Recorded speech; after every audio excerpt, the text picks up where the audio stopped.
नमस्कार दोस्तों, आज हम बात करेंगे थॉर्नडाइक के सिद्धांत की। सबसे पहले हम जान लेते हैं थॉर्नडाइक कौन है। थॉर्नडाइक एक अमेरिकी मनोवैज्ञानिक हैं। इन्होंने एहसास सिद्धांत का प्रतिपादन किया।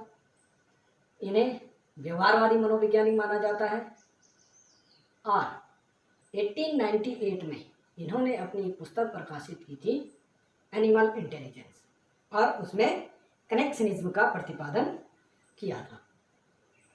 सबसे पहले हम जान लेते हैं कि थॉर्नडाइक के सिद्धांत को किस नाम से जाना जाता है। थॉर्नडाइक के सिद्धांत को ट्रायल एंड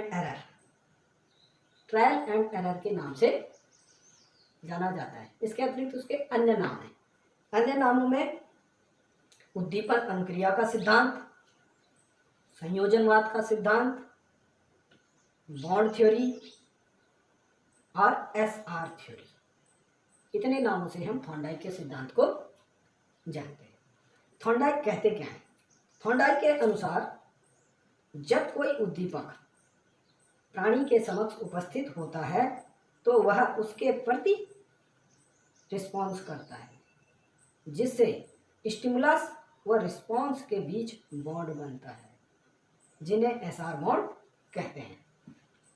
परिणामों की संतुष्टि से बॉन्ड सुदृढ़ हो जाते हैं तथा यदि परिणामों से संतोष न मिले या संतोषप्रद परिणाम न मिले तो बॉन्ड कमजोर हो जाते हैं। इसीलिए इसको कनेक्शनिज्म या बॉन्ड थ्योरी के नाम से भी जानते हैं। थॉर्नडाइक कहता है एसआर के मध्य बंध स्थापित होना ही सीखना है। अब हम जान लेते हैं कि थॉर्नडाइक ने प्रयोग किस पर किया? बिल्ली पे। और बिल्ली कैसी थी? भूखी थी। बिल्ली को उसने एक पिंजड़े में बंद किया और पिंजड़े में एक लीवर था जिसको दबाने से वह खुल जाता था। बाहर एक प्लेट में उसने मछली का टुकड़ा रख दिया और भूखी बिल्ली को पिंजड़े में बंद कर दिया।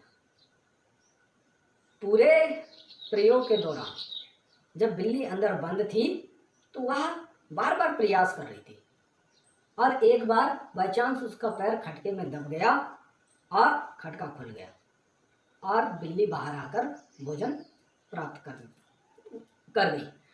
अब इस प्रयोग में उसने बार बार ऐसा किया तो एक दिन ऐसा हुआ कि बिल्ली को जब अंदर बंद किया तो उसने भोजन प्राप्त किया और बाहर आ गई।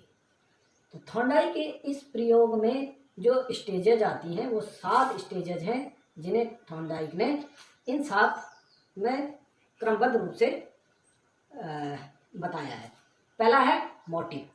मोटिव मीन्स चालक। इस प्रयोग में बिल्ली के लिए मोटिव का काम कर रही थी हंगर, भूख। यदि बिल्ली भूखी न होती तो वह बाहर न आती, वह उछल कूद न मचाती। इसलिए सीखने के लिए मोटिवेशन आवश्यक है। चालक भूख होनी जरूरी है। यदि भूख नहीं होगी सीखने के लिए तो बच्चा सीख नहीं सकता है, प्राणी सीख नहीं सकता है। दूसरा गोल, लक्ष्य। इस प्रयोग में लक्ष्य क्या था? भोजन प्राप्त करना। बिल्ली को पिंजरे से बाहर आकर भोजन प्राप्त करना उसका लक्ष्य था। इसलिए सीखने के लिए लक्ष्य का निर्धारण होना आवश्यक है, और लक्ष्य प्राप्ति से रीइंफोर्समेंट प्राप्त होगा। तीसरा है ब्लॉक। अवरोध। इस प्रयोग में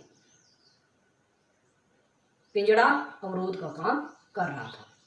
चौथा है रैंडम मूवमेंट, अनियमित गतियाँ।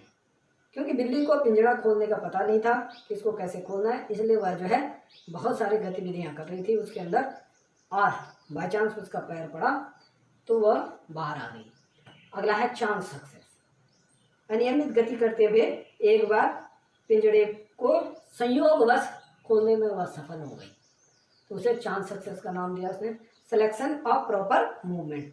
पिंजरा खोलने का तरीका जाने बिना बिल्ली ने अनियमित क्रिया करके बाहर आने का प्रयास किया और धीरे धीरे बिल्ली खटके को दबाना सीख गई। फिक्सेशन जो अंतिम है, फिक्सेशन। अब बिल्ली खटके को दबाना सीख गई और वह जो है जब अंदर बंद होती थी तो बाहर इजीली खटके को दबा के बाहर आ जाती थी। इस प्रयोग में थॉर्नडाइक ने दो बातों पर विशेष जोर दिया। एक, मोटिव, भूख। सीखने के लिए प्रेरणा आवश्यक है, बिल्ली भूखी होनी चाहिए, अर्थात छात्र सीखने के लिए भूखा होना जरूरी है। दूसरा, भूख संतुष्टि के लिए भोजन जरूरी है, जो कि क्या काम कर रहा है, रीइंफोर्समेंट का। इट मीन्स सीखने के लिए रीइंफोर्समेंट आवश्यक है। तो ये दो बातों पर जोर दे रहा थॉर्नडाइक, मोटिवेशन और रीइंफोर्समेंट पे। आपने देखा होगा पावलोव ने जोर दिया था रीइंफोर्समेंट पे और थॉर्नडाइक जो है रीइंफोर्समेंट के साथ साथ मोटिवेशन को भी मुख्य मानता है। अब आगे हम चलते हैं थॉर्नडाइक के सीखने के लिए। थॉर्नडाइक पहला मनोवैज्ञानिक है जिसने सीखने के नियम दिए। सीखने के नियम देने वाला पहला मनोवैज्ञानिक थॉर्नडाइक है। और थॉर्नडाइक ने जो नियम दिए हैं वह उनको दो वर्गों में बांटा गया है। एक है मुख्य नियम और दूसरा है गौण नियम। मुख्य नियम के अंतर्गत थॉर्नडाइक ने 3 नियम दिए। पहला है तत्परता का नियम। तत्परता का नियम, लॉ ऑफ रेडीनेस। इस नियम के अनुसार जब सीखने वाला सीखने के लिए तैयार होगा तभी सीखना संभव है। लर्निंग तभी हो सकती है जब सीखने के लिए कोई तैयार हो। छात्र को तभी सिखाया जा सकता है जब वह सीखने के लिए तैयार हो। अतः छात्र को हमें सीखने के लिए तैयार करना चाहिए। ये जैसे घोड़े को आप नदी में ले जा सकते हो पानी के सामने, लेकिन ये घोड़े की इच्छा पर निर्भर है जो पानी पिए या नहीं, उसे ज़बरदस्ती नहीं पिला सकते। दूसरा नियम है अभ्यास का नियम। अभ्यास का नियम, इस नियम में थॉर्नडाइक कहता है कि जिस प्रतिक्रिया को हम बार बार करेंगे उसे हम शीघ्र सीख लेते हैं और जिसकी पुनरावृत्ति हम नहीं करते उसे हम सीख नहीं सकते हैं और सीखने के लिए अभ्यास आवश्यक है। इसको वह 2 उपनियम देता है, उपयोग का नियम और अनुपयोग का नियम। उपयोग अथवा अभ्यास से व्यक्ति सीखता है। जितना आप अभ्यास करेंगे उतना ज़्यादा सीखेंगे। जैसे कविता याद करना, साइकिल याद करना, संगीत सीखना, खेल सीखना। दूसरा वह कहता है अनुपयोग का नियम।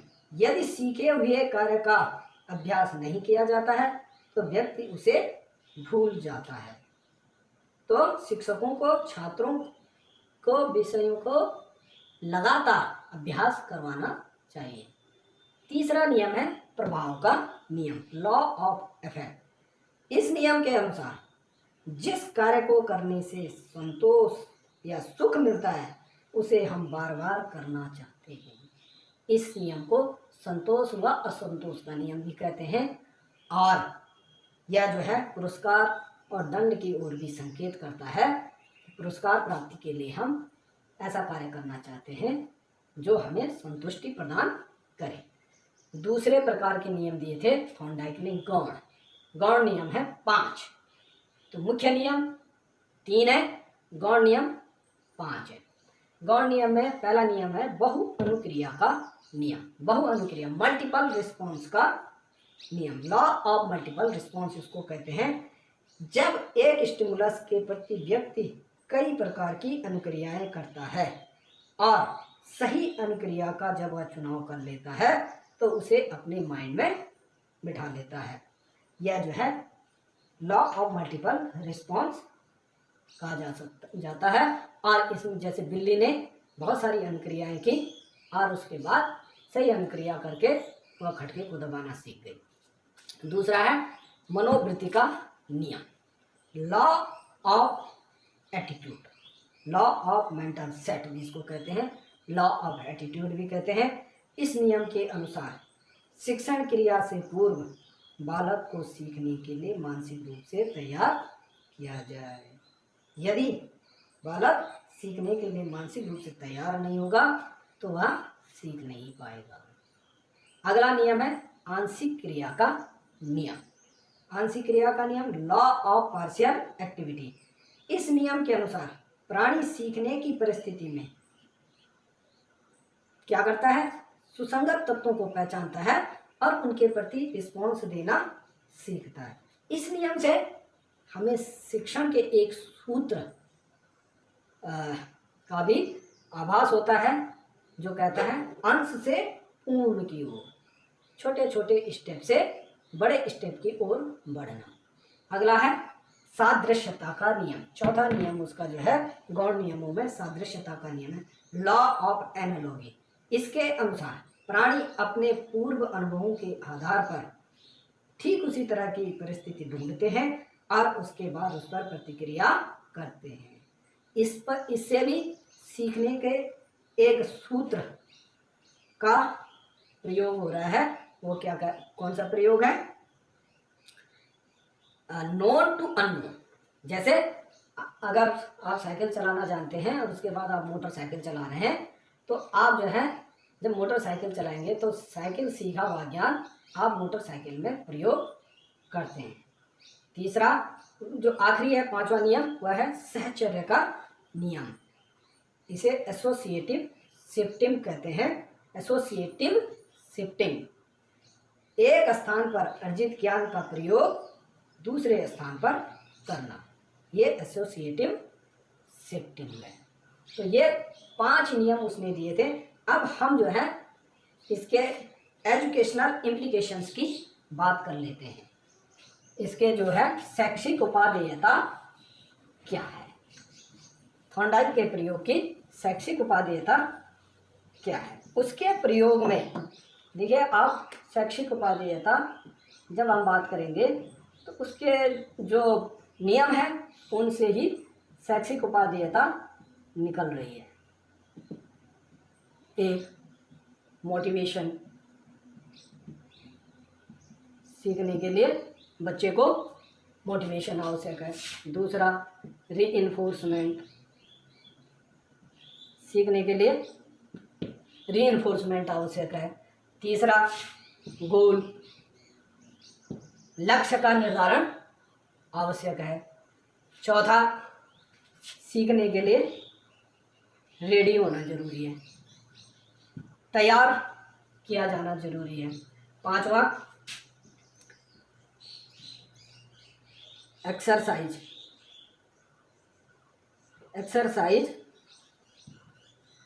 आवश्यक है। जितना बच्चा एक्सरसाइज करेगा उतना जो है वह सीखता जाएगा। इसके अतिरिक्त मेंटल सेट, सीखने के लिए मानसिक रूप से तैयार होना आवश्यक है। इसके लिए विद्यालयों का वातावरण सुखद होना चाहिए जिससे बच्चा खुशी खुशी विद्यालय आकर कार्य करेगा। और इसके अतिरिक्त ये जो सिद्धांत है वह एक स्थान पर अर्जित ज्ञान का दूसरे स्थान पर प्रयोग करने के लिए कहता है, इसलिए सीखना सतत रूप से जारी रखना चाहिए। इसके अतिरिक्त इस सिद्धांत के द्वारा हम ये जान सकते हैं छोटे बच्चों को सिखाने के लिए या मानसिक दिव्यांग बच्चों को सिखाने के लिए हम इस सिद्धांत का प्रयोग बहुतायत में करते हैं। और गंभीर चिंतन वाले विषय जैसे गणित, विज्ञान, दर्शन, इनमें यह विशेष रूप से उपयोगी है। और इस सिद्धांत में गलती से प्राप्त तरह के अनुभवों का अन्य परिस्थितियों में लाभ उठाने के महत्व पर बल दिया जाता है। आज के लिए इतना ही।